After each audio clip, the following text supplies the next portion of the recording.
Break के बाद एक बार फिर स्वागत है आपका बुलेटिन में। खबरों से पहले आपको सीधा लेके चलते हैं तेजस्वी यादव के पास, क्या कुछ कह रहे हैं आइए आपको सुनवाते हैं।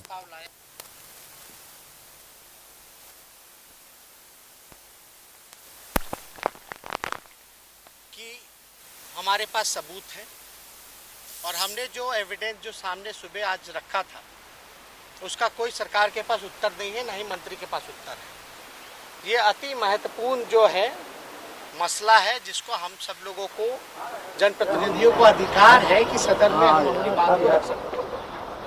अभी आप लोगों ने देखा होगा, उसके बाद राज्यपाल महामहिम से हम लोग मिलकर के भी आए, बात को रखे। 2 बजे से स्वास्थ्य विभाग पर जो है वो चर्चा होनी थी।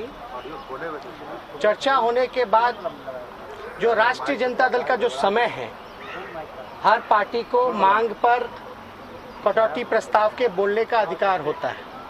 उस पर हम जब उठे बोलने के लिए तो ये कोई झुटला नहीं सकता, ये सच बात है कि नेता विरोधी दल का जो पद होता है वो संवैधानिक होता है। संविधान में मुख्यमंत्री और मंत्री होता है संवैधानिक पद पर, उप मुख्यमंत्री कभी भी संवैधानिक नहीं होता।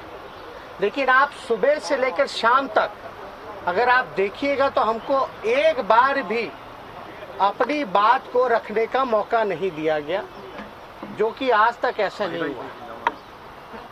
कई अति महत्वपूर्ण मुद्दे जो आते हैं उसमें आसन को ये पावर है, शक्ति है कि उसमें बोलने का मौका दिया जाता है। तो लगातार हस्तक्षेप किया गया और हम जैसे स्वास्थ्य विभाग के मांग पर अपनी बात को शुरुआत किए, वैसे ही आपने देखा होगा कि कई लोगों ने टिप्पा टिप्पणी, बल्कि ऐसे मंत्री जो पहली बार बने हैं जिनको गरिमा मंत्री पद का नहीं पता है, उनको सब लोग जो है टिप्पा टिप्पणी करने लगे। तो जाहिर सी बात है, डर है सरकार में, वो हमको बोलना नहीं देना चाहते। हमारे पास जो एविडेंस है वो सदन में नहीं रखना देना चाहते। ये एक सोची साजी बीजेपी की, नीतीश जी की रणनीति है। पूरे दिन सुबह से गायब है नीतीश कुमार जी, जब उनके मंत्री पर इतने गंभीर आरोप ही नहीं बल्कि एविडेंस के साथ रखा जा रहा है। कहाँ है मुख्यमंत्री? मंत्री किसके हैं वो? किसने बनाया उनको मंत्री? क्यों भाग गए नीतीश कुमार जी? क्यों नहीं है सदन में? और जो बीजेपी के लोग हैं पूरी तरीके से सदन में लोकतांत्रिक ढंग से, जो लोकतंत्र का मंदिर है, वो सदन नहीं चलने देना चाहते। आप लोगों ने भी देखा होगा, अध्यक्ष ने मुझे 2 मिनट का समय दिया। हमने बोला कि 2 मिनट में हम अपनी बात रख करके खत्म कर देंगे, लेकिन कई ऐसे मंत्री हैं जो सदन आसन को जो है वो डिक्टेट कर रहे हैं कि क्या करना चाहिए क्या नहीं करना चाहिए। और हमने क्या शुरू की, हमने मांग पे जब बहस की, जब चर्चा शुरू हुई तो हमने शुरुआत ही ये कही कि भाई जैसे हमने शराब का जिक्र किया वैसे ही सब लोग उठ गए। हम क्या बोलने जा रहे थे कि शराब से शारीरिक, आर्थिक, सामाजिक नुकसान होता है, हेल्थ से जुड़ा हुआ भी मामला है।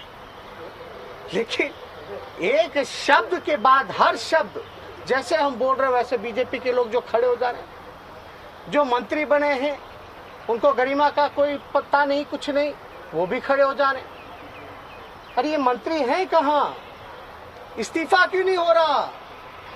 अब क्या चाहिए उनको? कौन सा एविडेंस चाहिए? हम बता रहे, ले भाई एविडेंस जो चाहिए वो ले। सरकार में दम चुनौती दे रहे थे ना मंत्री, आए चुनौती स्वीकार करें ना, कहाँ भागे हुए? आए मुख्यमंत्री बहस कर ले। कई बार अति महत्वपूर्ण मुद्दे आते हैं तो बहस होती है, भले ही शेड्यूल हाउस का कुछ भी हो। जब ऐसे मसले होते हैं, हमने तो जाकर के स्पीकर से बोला कार्य मंत्रणा की बैठक बुलाइए, या ऑल पार्टी मीटिंग जो होना है मंडे को वो अभी बुला दीजिए। एक बात नहीं हमारी रखी जा रही है। कार्य स्थगन प्रस्ताव के समय भी बिना सुने ही उसको कैंसिल कर दिया जा रहा है। तो हमारे पास ऑप्शन क्या बचता है? इसलिए हम लोग गए थे महामहिम से मिलने, हम लोग जाकर के कंप्लेन किए और हमको जो अलॉटेड जो टाइम है उसमें भी बोलने नहीं दिया जा रहा। तो ये तो साफ तौर पे ये बीजेपी की एक स्ट्रैटेजी है क्योंकि इनके जो मंत्री हैं बुरी तरीके से फंस चुके हैं और कोई चारा नहीं है कि ये बाहर निकल सके। उत्तर होगा तब ना बोलेंगे। ये 2 दिन के बाद बैठक में क्या करेंगे? सबूत को नष्ट करेंगे। बालिका गृह में कहते थे ना, क्या हुआ बालिका गृह में? क्या हुआ सृजन घोटाले में?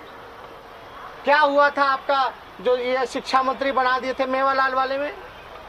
मुकेश सहनी में क्या हुआ? उनके भाई जाकर के उद्घाटन करे। क्या कार्रवाई हो रही है भाई? जवाब ढंग से नहीं मिल रहा। तो इसलिए हम लोग इस लोकतंत्र के मंदिर में हमारा अधिकार है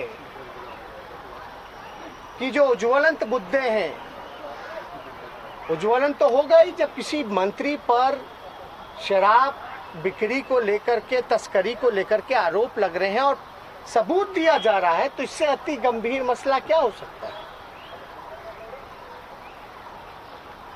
आपको कुछ और लगता है इससे पूछने में, तो आप सवाल देखिए, गर्मा गर्मी तो हुई है दोनों तरफ से, लेकिन आप बताइए ना, जब हम उठे तो वो लोग क्यों बोलने नहीं दे रहे भाई? उनको सुबह से बोलने दिया गया, सुबह से बोलने ही नहीं दिया जा रहा। कार्य स्थगन प्रस्ताव लाओ, कुछ लाओ, और हमको क्या स्पीकर के बाद का उल्लंघन किया जा रहा है? वहाँ स्पीकर जो होता है, जो आसन होता है, वही सब कुछ होता है। आसन बोल रहा है, आप बोलिए। उधर से उप मुख्यमंत्री खड़ा होकर के बोलते हैं कि नहीं बोलेंगे। अरे उप मुख्यमंत्री का पद है क्या संवैधानिक? चुनौती देते हैं किसी के पास, दिखाने का ही संविधान में लिखा है उप मुख्यमंत्री का पद अगर संवैधानिक हो तो, और हमको झूठा ठहराया जा रहा है, बोल रहे कि नहीं उप मुख्यमंत्री पद का संवैधानिक होता है। गलत कर रहे हैं, गुमराह। बिना अज्ञानी लोगों को मंत्री बना दिया गया है। बिहार संभल नहीं रहा है। बिहार को इन लोगों ने बर्बाद कर दिया, चौपट कर दिया, बेरोजगार कर दिया, भूखमरी के कगार पे है। महंगाई से मार, किसान तबाह, मजदूर तबाह, सरकारी कर्मचारी तबाह, स्वयं सहायता समूह तबाह, छात्र, नौजवान, महिला सुरक्षित नहीं। ये कहाँ है भाई नैतिकता की बात करने वाले मुख्यमंत्री? कहाँ थे पूरे दिन? आप समझ जाइए कितने गंभीर हैं शराबबंदी को लेकर के। सदन चलेगा। जिस तरह से गतिरोध उत्पन्न हुआ है और आज जो घटना घटी है, लगता है कि अब सदन चल पाएगा? अरे आप हमको सदन में बोलने का मौका कहाँ दे रहे लोग? ऐसा कभी हुआ है कि ऑपोजिशन के लीडर को गिड़गिड़ाना पड़ रहा है कि दे दीजिए मौका, दे दीजिए, बोलने दीजिए। फिलहाल आप नीतीश यादव को सुन रहे थे, तेजस्वी यादव को, माफ कीजिएगा, पटना से, जिन्होंने कहा कि सदन में मुझे बोलने का मौका नहीं दिया गया। जब मैंने बोलने की शुरुआत की तो विरोध किया गया, मेरा उप मुख्यमंत्री को मेरे खिलाफ खड़ा कर दिया गया। बड़ी खबर आपको दिखा रहे थे पटना से। फिलहाल इस बुलेटिन में इतना ही। देखते रहिए।